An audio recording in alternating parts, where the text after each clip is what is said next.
Assalamualaikum warahmatullahi wabarakatuh. Perkenalkan, saya Niki Nurhaliza, Taruni Politeknik Ahli Usaha Perikanan, jurusan Teknologi Pengolahan Hasil Perikanan, akan menyampaikan materi tentang bahan tambah pangan. Apa itu bahan tambah pangan? Bahan tambah pangan merupakan bahan yang ditambahkan dengan sengaja ke dalam pangan dengan takaran tertentu untuk memperbaiki kenampakan, tekstur, cita rasa, dan memperpanjang daya simpan. Berdasarkan cara memperolehnya, bahan tambah pangan dibagi menjadi dua. Yang pertama, bahan tambah pangan alami, dan yang kedua, bahan tambah pangan sintetis. Bahan tambah pangan alami merupakan bahan tambah pangan yang didapatkan langsung dari alam, sedangkan bahan tambah pangan sintetis biasanya berasal dari berbagai bahan kimia yang diproduksi di pabrik. Pada dasarnya, penggunaan bahan tambah pangan bukan merupakan bagian dari bahan makanan, namun terdapat dalam bahan makanan tersebut karena perlakuan saat pengolahan, penyimpanan, atau pengemasan. Bahan tambah pangan berfungsi sebagai pengawet, yaitu mencegah pertumbuhan mikroba atau mencegah terjadinya reaksi kimia yang dapat menurunkan mutu pangan. Nah, selain itu, bahan tambah pangan dapat membentuk pangan menjadi lebih baik, memberikan warna dan aroma yang menarik, serta meningkatkan kualitas pangan dan menghemat biaya. Sebelum digunakan, bahan tambah pangan harus memiliki izin terlebih dahulu di lembaga yang berwenang, yaitu lembaga BPOM. Selain itu, penggunaannya juga sudah diatur dalam Permenkes Nomor 33 Tahun 2013 tentang bahan tambah pangan, dan penggolongannya juga sudah diatur dalam Menkes RI Nomor 722/Menkes/per/9 Romawi/88. Sementara itu, pengawasannya dilakukan oleh Direktorat Jenderal Pengawas Obat dan Makanan, yaitu Direktorat Jenderal POM. Berdasarkan Peraturan Kepala BPOM RI Nomor 8 Tahun 2006 tentang persyaratan bahan tambah pangan campuran, yaitu yang pertama, bahan tambah yang diproduksi harus memenuhi persyaratan keamanan dan mutu. Kemudian yang kedua, tidak membahayakan kesehatan konsumen. Dan yang ketiga, memenuhi persyaratan spesifik kemurnian yang telah ditetapkan dan harus dibatasi penggunaannya. Walaupun demikian, masih banyak produsen yang menggunakan bahan tambah pangan yang tidak sesuai dengan prosedur yang berlaku, seperti penambahan bahan tambah pangan yang melebihi batas, penggunaan bahan yang tidak sesuai dengan yang diperuntukkan, dan yang lainnya. Berdasarkan Permenkes RI Nomor 722/Men-9/9/1988, bahan tambah pangan yang diizinkan yang pertama itu ialah antioksidan, anti kempal, pengatur keasaman, pemanis buatan, pemutih pematang tepung, pengemulsi, pengawet, pengeras, pewarna, penyedap rasa, aroma, dan penguat rasa, serta sekuestran.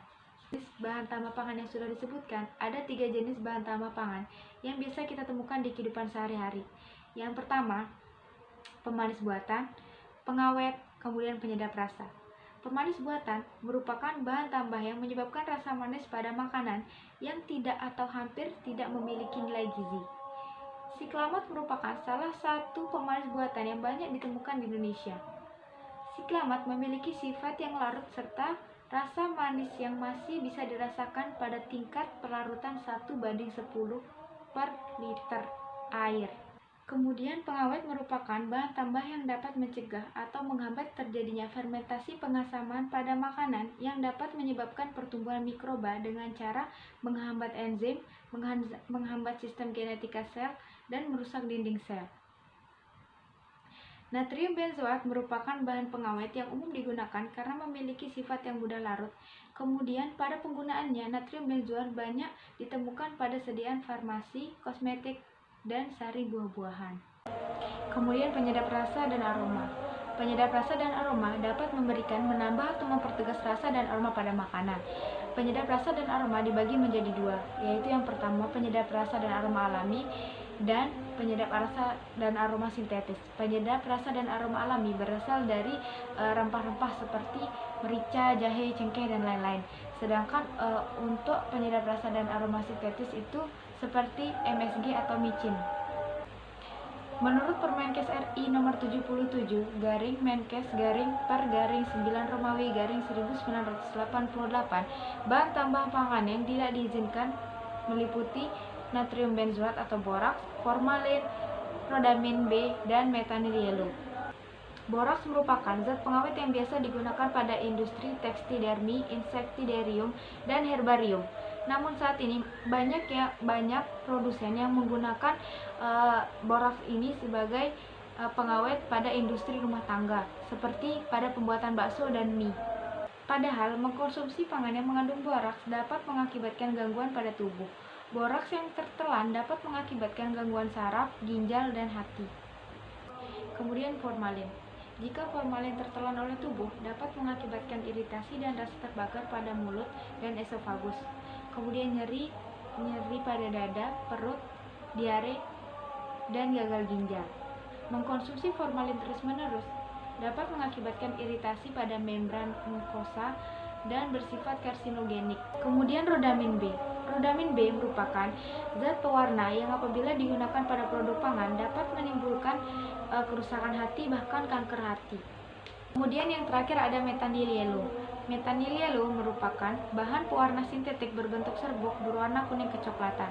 Metanil yellow biasa digunakan sebagai pewarna kuning untuk industri tekstil, penyamaan kulit, kertas, sabun, dan lain sebagainya. Pewarna metanil yellow merupakan termasuk golongan pewarna ozon.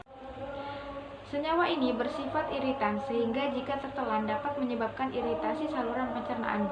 Selain itu, dampak korosi dari penggunaan metanil yellow dalam jangka panjang ialah gangguan kesehatan pada fungsi hati, gangguan kantung kemih, dan kanker.